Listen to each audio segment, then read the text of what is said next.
This is Mayo Clinic Talks, a curated weekly podcast for physicians and healthcare providers. I'm your host, Daryl Chutka, general internist at Mayo Clinic in Rochester, Minnesota. Being a healthcare clinician is an extremely rewarding occupation, but it can be stressful. Every year, we're asked to do more and more. The patients seem to get more challenging, and we get less time to spend with each one. A significant number of clinicians report emotional and psychological distress, and burnout remains a major problem in healthcare providers. So how do we remain in an optimally functioning state? Does our physical health affect our cognitive function? And given the obstacles we face, how do we continue to achieve joy and happiness in our work and in our life? These are questions my guest is hoping to answer in a project he's about to undertake on human optimization. My guest is Dr. Christopher Camp, an orthopedic surgeon and sports medicine specialist at the Mayo Clinic. We're going to discuss his project and why he decided to tackle this important topic. You're listening to Mayo Clinic Talks. Christopher, welcome, and thank you for joining me today.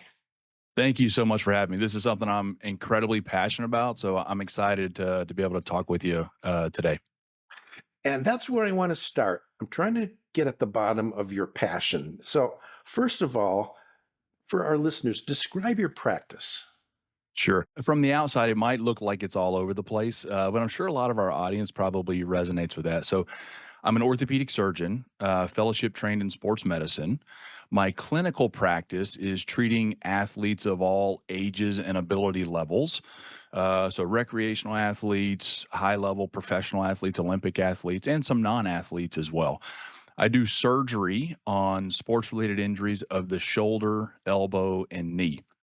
And then I also enjoy a fair bit of research. A lot of my research is focused on overhead athletes and throwers and then injury prevention as well. So trying to keep people out there doing the things that they love. Also involved in education as a program director for our sports fellowship and the associate program director for the residency program. And then I'm team physician for the Minnesota Twins, where I serve as their medical director and director of high performance. So several different things that I do that I enjoy, and all of those have sort of contributed to this concept of human optimization.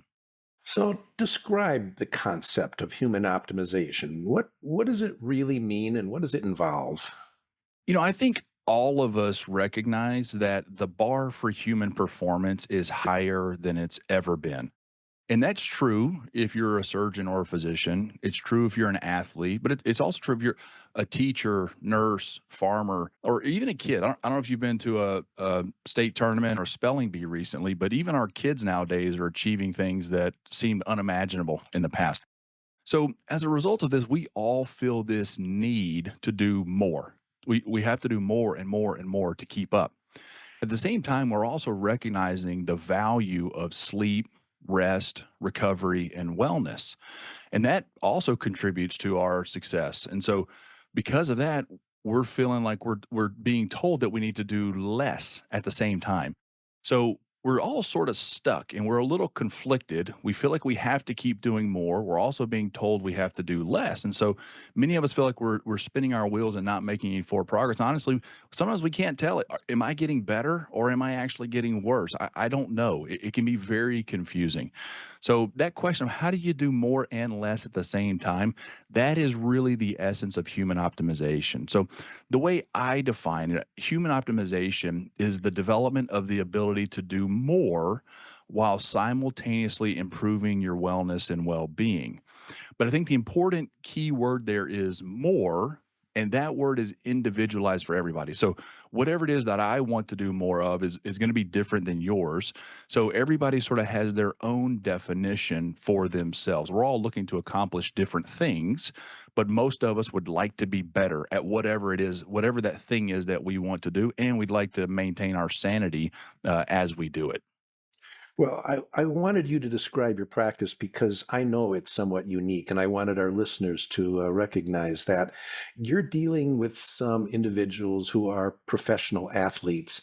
They need to be at the top of their game in terms of physical function, health-wise, optimally mentally functioning. And it's kind of admirable that you're taking this to another level to help all of us and get all of us working as optimally as possible. So I think that's a great project, and I'm excited that you're developing this. So, what does the literature show about some of the problems that we're having? There's a lot of literature and evidence out there about this now, which is really helpful, and that guides a lot of what we do. But I'll talk about some of the literature that hits close to home for me and maybe our audience. There was a recent poll on Doximity of 2,500 physicians, and they asked how many of those physicians felt like they are currently exhausted and overworked. For cardiologists, neurologists, family medicine physician, internal medicine physicians, 85% or more felt like they were being overworked. In orthopedic surgery, where I live, it's 72% being overworked. I know a lot of orthopedic surgeons out there say, "Hey, we're doing better. We're 72%." That's sort of like saying you're the fastest turtle in the race, though. Nobody is winning this race. We're all losing. So it doesn't matter what specialty you look at. The majority of people in that specialty feel overworked and are tending towards burnout. If we cone in specifically on orthopedic surgery, there was a study recently published in the Journal of Bone and Joint Surgery that surveyed 1,600 orthopedic surgeons. 64% of those are experiencing burnout and reported psychological distress. So the vast majority were feeling these mental and cognitive levels of burnout. But what was interesting about this study is that out of those 1,600 surgeons, 2,700 work related injuries were reported. So that means on average, surgeons were reporting 1.5 or greater physical injuries as well. So this is not just a mental problem; it's also a physical problem as well. So it's kind of getting us on both ends. And I asked a lot of my colleagues in the field of orthopedic surgery. So just a survey that I did to try to get a better handle on what people are doing about this because it's a real problem. I asked how many of them had a plan to actually improve their physical fitness and physical function. 43% of orthopedic surgeons did. And then I asked how many had a plan to improve their cognitive or mental performance. 19%. So what we're seeing is that we're having more and more problems, but we're not actually coming up with solutions for our problems. We're just trying to put out fires here as they pop up rather than trying to prevent these problems before they occur. I can't think of a year where we haven't been told that this coming year we're going to have to increase our productivity. Our division just had their annual meeting just a month ago with that message in mind again. And I know what a lot of my colleagues are doing. They can't keep up with this, so they're dropping down from a 1.0 FTE to maybe zero point 0.9, zero point 0.8, so they can accommodate the workload in the same amount of time. They're going to still work the same amount of time, but they're basically taking a pay cut to do that. So we are being asked to do more and more every year. Can you review some of the principles of human optimization? Yeah, absolutely. I think, first of all, I think we have to think about this both as an individual and a systemic problem. You talked about this about all our colleagues are being asked to do more and more and more. That is something that we do need to address at sort of a systemic institutional level, which is really challenging and problematic and complex. But if you look at the history of the human race since the beginning of time, we've been doing more and more and more since we started. So that's probably not going to go away. We do need to do a better job of managing it, but it's going to be here. So we have to think about how we as individuals can navigate it and how we can handle it. And I think one of the key principles of that is first recognizing that these different domains of optimization are actually connected. So oftentimes when we think about human performance, we think about the physical domains, how hard can I throw or fast can I run or how high can I jump? But in reality, there's also these cognitive domains that go with it. So for me, when I think about this, the physical domains include things like nutrition, exercise, sleep, physical health. And then the cognitive or mental domains include things like our wellness, our social or interpersonal interactions, personal growth, leadership, cognitive skills, and productivity.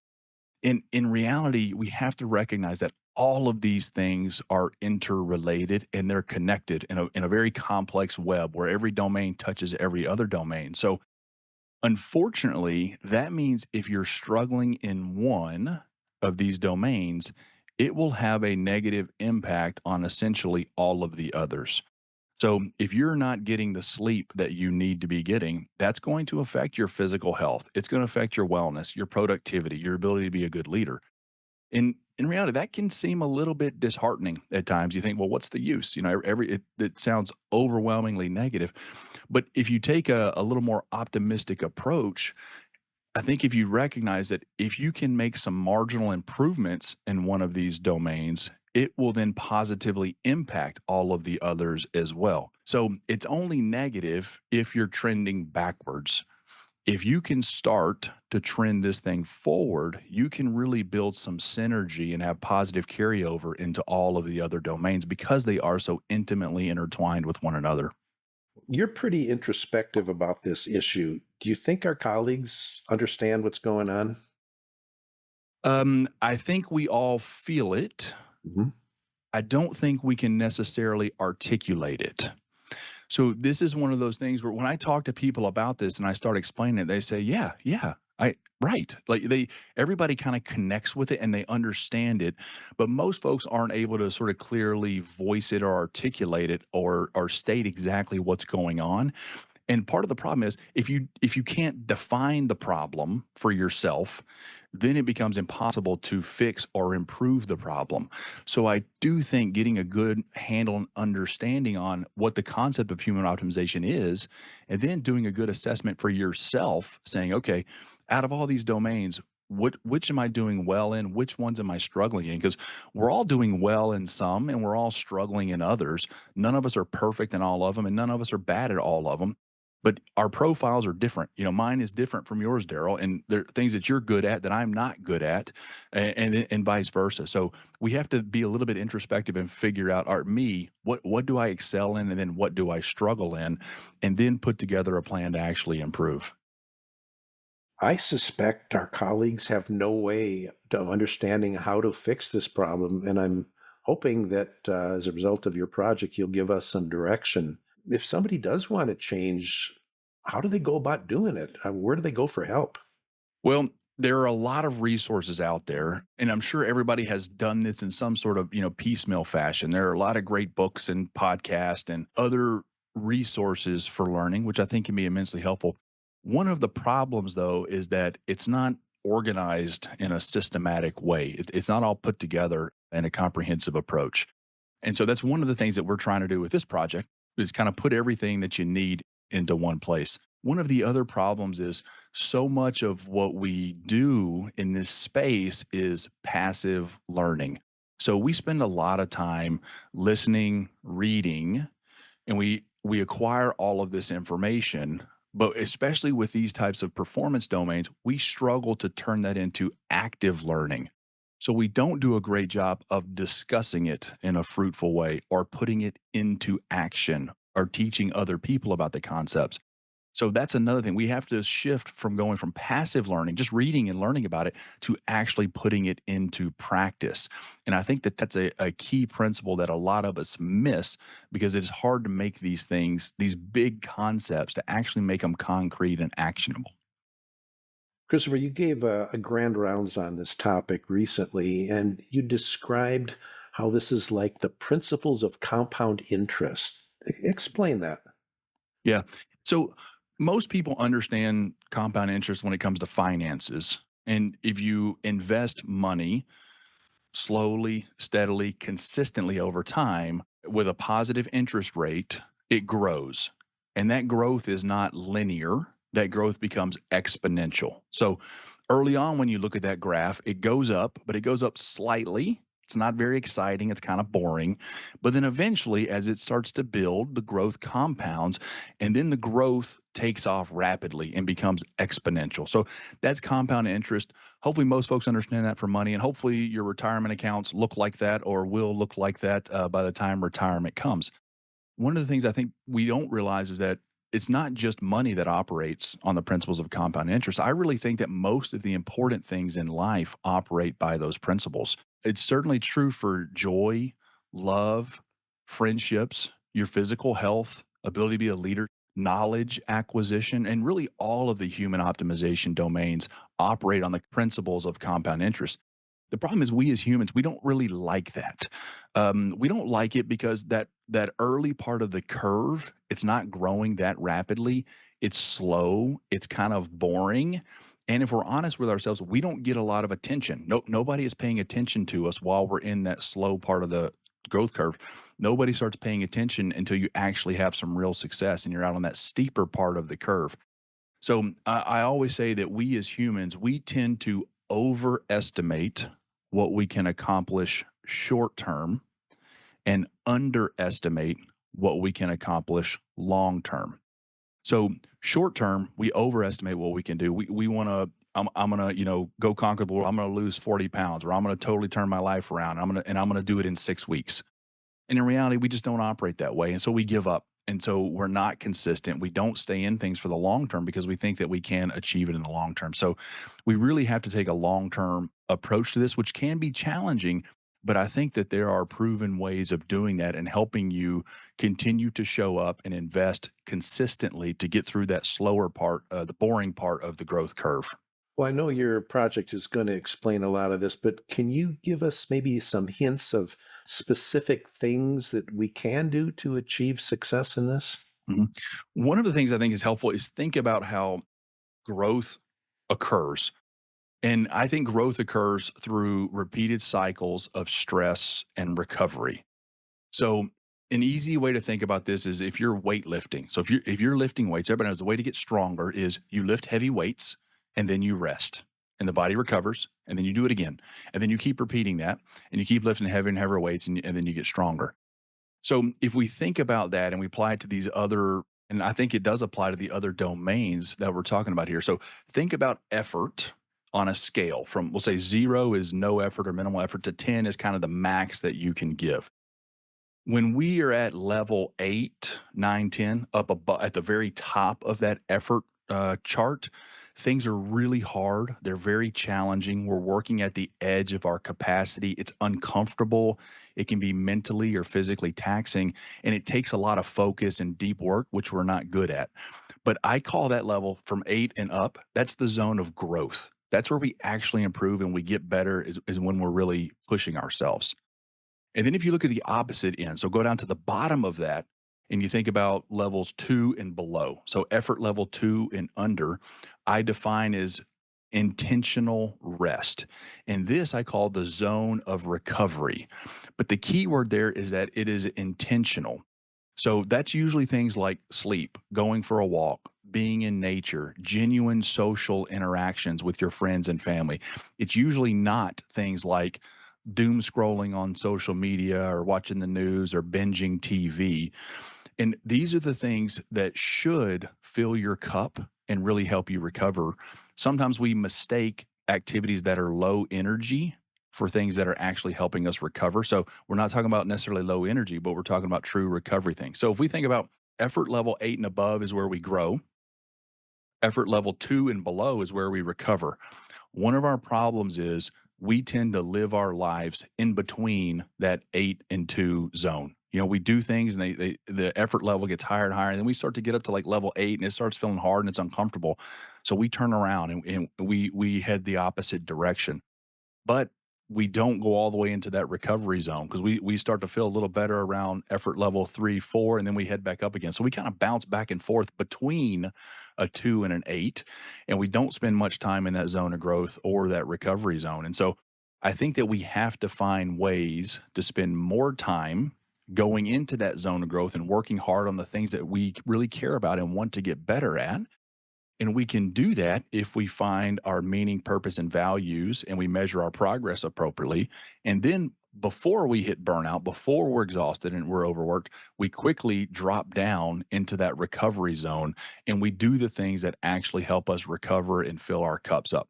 But this is challenging because it does require you to work really hard and be very intentional. And you also have to be very thoughtful and intentional about your recovery work that you do as well. And the things that help me recover, I know what they are now, and I have a long list of things that fill my cup. But the things that fill my cup will be different from the ones that fill your cup. So each of us, I think it's important for us to spend some time really thinking, what are the things that help me recover, and what is it that actually fills my cup up? And have that list available. And then say, all right, what are the things that I really want to work hard on and I actually want to get better at? And then do that. Go through that cycle of stress and recovery with that thing. And that's how I think we actually improve in that. Okay. Well, we are being asked to work more at our jobs, and now you're talking about working more towards improving our function. Can we have fun doing this kind of work? You can, and I think you have to. I think that if you don't, it's not sustainable. So if you think about this sort of having fun concept versus finding your purpose, most graduation speeches usually take one of two flavors. One is do what you love the rest of your life and you never work a day in your life. Or the other type you hear is find meaning and purpose in what you do. And so, the do what you love is a little bit of a kind of hedonia or a hedonistic approach where we value the pursuit of pleasure and immediate gratification. I want to feel good now. The Epicureans were big on this. This was sort of the driving force behind their philosophical movement. If you contrast that with the Stoics, who valued eudaimonia a little bit more, so that's better defined as sort of seeking purpose and meaning in your life, often through personal growth and contributing to others or the community. So that's sort of that meaning and purpose. So there's been this battle, since the beginning of time. Which is more important? Is it do what feels good now, or do the things that give you meaning and purpose? In reality, I think we need both. None of us are perfect. If we just pursue hedonia and what feels good, that'll be fall short and be empty. But if we only seek purpose and contribution to others, we're going to be exhausted and we're going to crash. So we need to think about both of them. I generally recommend people start with finding purpose for themselves and their community, and then trying to see where that intersects with hedonia. So if you can find where your meaning and purpose intersects with what is fun and that you actually enjoy, then you've got a real recipe for success, and you can do some pretty impressive and magical things with that. So try to find where both of those things intersect. I think is a key for us. Well, Christopher, describe your optimization project. What Mhm. topics are you going to cover? What type of individuals are you going to interview? And so forth. Sure. Yeah, I can kind of tell you about the whole thing. So first, I will say, Daryl, you said it. I'm really blessed. I feel very blessed to work where I work and interact with the people that I interact with. And I've been able to spend a lot of time over the last 20 years, honestly, being surrounded by great leaders and high achievers and experts and professional athletes and some of the world's most accomplished people. And I've been impressed with them. I have studied them. I've talked to them, and I really want the rest of the world to have access to the knowledge, skills, and practices that these high achievers have used to help them become so successful. And I think that we can do that. And so that's really one of the driving purposes of this Mayo Clinic Human Optimization project that we're going to start. It's going to be centered around the domains that I mentioned earlier. So there's the physical domains of physical health, sleep, nutrition, exercise, the cognitive or mental domains of wellness, social and interpersonal skills, cognition, personal growth, productivity, and leadership. Our goal is to provide the audience with the knowledge that they need to better understand those concepts, a little bit of what human optimization is, but also content around those domains. So within each of those domains, we're going to have 30 to 40 different topics that we go through that talk about specific attributes of those. We're going to talk a lot about what those different things are, how you can get better at them, and what differences it's going to make in your life. One of the big things we're really trying to focus on is converting that passive learning to active learning. So our goal is to not just give people the information, but also give them the steps that they need to take and the program that they need to actually put them in play and actually be able to measure their progress and assess how they're doing and take some joy in the process. So our goal is to turn that passive learning into active learning because I think that's where we can see some real achievement. The vision for the project is to help as many people as possible become the best humans they can be. So that is sort of our foundational goal and vision. And I do think that this is something for everybody. It's not just for high achievers and leaders and elite athletes. In fact, a lot of people may look at that and think, well, I'm terrible at this. I shouldn't even get started. I'd actually say the worse you are at it, the easier it's going to be for you to improve and start seeing some major differences in your life, even with small marginal changes. You'll see a lot of benefit. But I also think it's for the super high achievers out there. If you're somebody who says, I want it all, I want family, I want professional success, I want to be involved in my community, I want to try to do everything, it's going to be even more important for that person. The goal is for it to be designed for everybody to be able to get some benefit out of it. Well, Christopher, this is a fascinating project. Can you summarize our discussion on human optimization, maybe with 2 or 3 key points? Yeah. I start by defining human optimization, which I define as the process of learning how to accomplish more while simultaneously improving your wellness and well-being. And I'll call out that more is whatever it is that you want it to be. It's not my definition of more, it's your definition of more. It is for everyone. Our target audience is any human being looking to improve.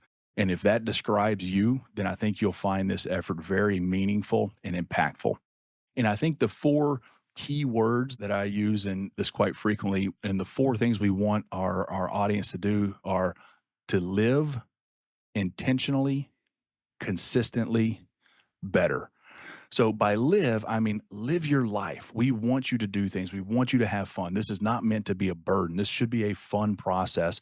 It's hard, but that doesn't mean it doesn't have to be fun. So we want you to live your life, and we want it to be fulfilling for you and fulfilling for others. That second word is intentionally. So this is something that you have to design and take ownership of yourself and figure out what you need and be very thoughtful about it. Consistently means it's small baby steps. There's not going to be any heroes made overnight in this process, but we're going to keep putting one foot in front of the other and trying to get better consistently. And then that last word, better.